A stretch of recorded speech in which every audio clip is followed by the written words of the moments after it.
we can't be complacent. We need to keep moving forward, and we need to engage students where they are now. And that's in the digital world, contemporary learning skills and competencies.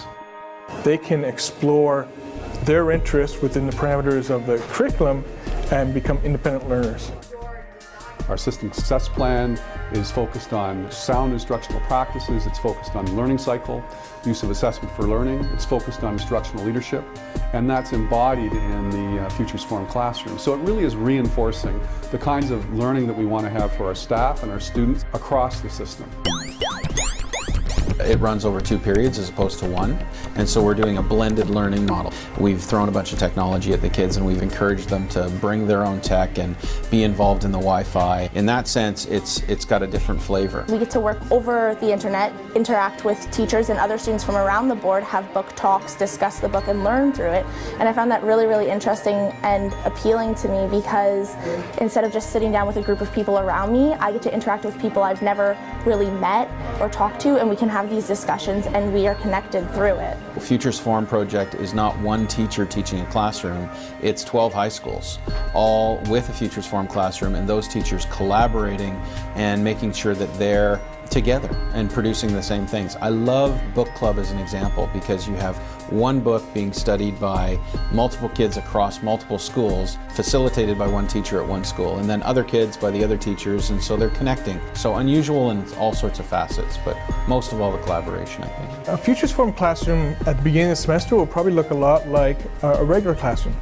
The teacher's modeling and giving instruction, but it's quickly changing over to student independence and student ownership. And it's about making them independent learners because they want to pursue their passions.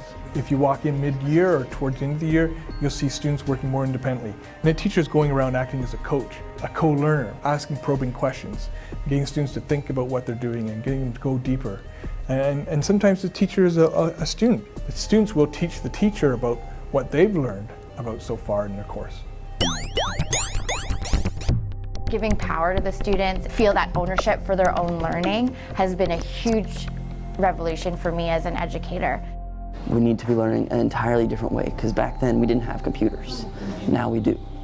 Technology allows me to create real things. I'm not just creating a project for the teacher, but I can create a blog. That's not just for the teacher now, that's for the world. Real world authentic projects. Teachers have reported to us that these students had never been engaging in the class before, and now with the opportunity to use blogging, for example, that they are more engaged, and students that never had a voice in the class, those quiet ones that sat at the back, that they're now engaging and they have a voice. And one of the hugest revelations that any of these kids has is when they get someone who isn't in the classroom commenting on the work that they're doing. And then even more significant, someone who's not in education. So someone who isn't a teacher or someone who isn't a student, who found their blog through Google.